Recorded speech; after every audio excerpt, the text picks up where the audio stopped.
如果你依家諗住響大灣區買樓，我可以話你知，你依家喺網上揾到嘅90%資訊都係發展商想你睇到嘅嘢，唔係你應該知嘅嘢。今日呢條影片我會同你講清楚5樣嘢：價錢、按揭、陷阱，我嘅立場同埋你依家應該點樣做。唔使急，慢慢睇。睇完呢條影片，你會比大部分嘅中介仲清楚啊！呢2年我接觸嘅香港客呢，類型係好唔同嘅，有啲係供樓供到攰嘅上班族，有啲係諗住退休揾個第二家園，亦有唔少單純係揾個平啲嘅度假屋。但係佢哋嘅共同點係香港樓價同薪金比例已經係去到一個水位，反而一河之隔嘅大灣區同一筆錢生活質素可以完全唔相同。但係正係因為咁多人咁樣諗，呢個市場先會有咁多資訊不對稱。呢個就係我今日想幫你拆解嘅。先講價錢，好多人第一反應係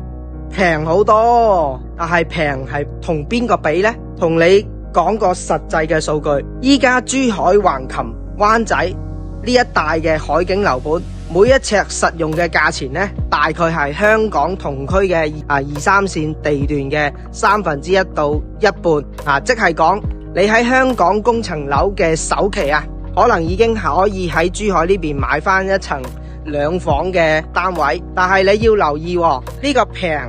唔係淨係睇每尺價，你仲要計埋得房率，即係內地好多建築面積去計價嘅，實際得房呢可能得7-8成。仲有物業管理費，部分樓盤嘅物業管理費呢係高到抵消咗你呢一個平嘅呢個優勢嘅。仲有匯率同資金過關嘅成本，呢啲呢都係發展商唔會主動同你講嘅呢啲嘢嚟嘅。第2樣呢就係按揭，呢個係我最多客戶問、最多人踩氹嘅地方。內地銀行呢對香港買家嘅按揭同香港本地按揭嘅邏輯係完全唔同嘅。年齡，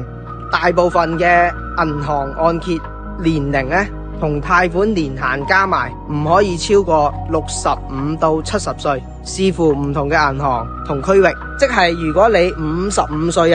可能呢批到呢係10到15年。成數嘅話呢，睇翻香港買家嘅喺內地買樓佢嗰個首套係咪第一套，通常可以貸到80%，但係都要留意呢，部分銀行呢係對唔係本地戶籍嘅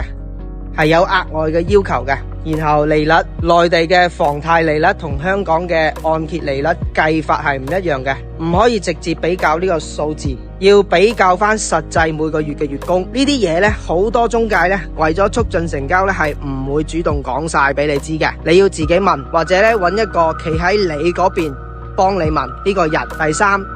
講翻最實在嘅嘢，3個我見過最多客中招嘅陷阱。第1個，包晒陷阱，中介成日同你講呢層樓包晒所有嘢，但係包管理費、包車位、包稅，每次嘅意思都唔一樣嘅，一定要白紙黑字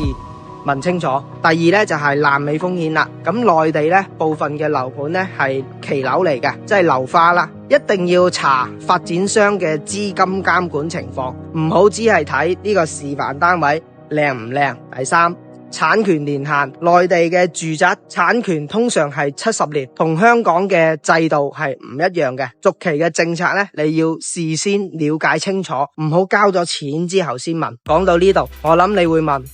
咁我講嘅呢啲嘢對我有咩着數啫？老實講，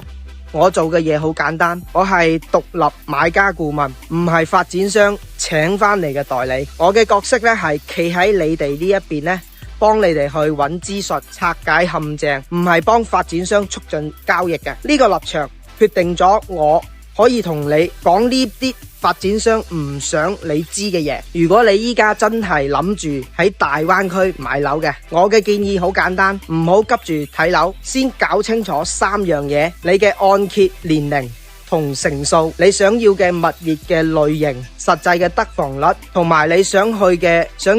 嘅區域同埋呢個產權嘅年限政策呢啲嘢，你都要搞清楚先至去睇樓，唔係呢，你就會俾人牽住個鼻哥走噶啦。有問題歡迎留言或者訂閱我嘅 channel， 我會持續咁樣去拆解更多大灣區置業嘅真相。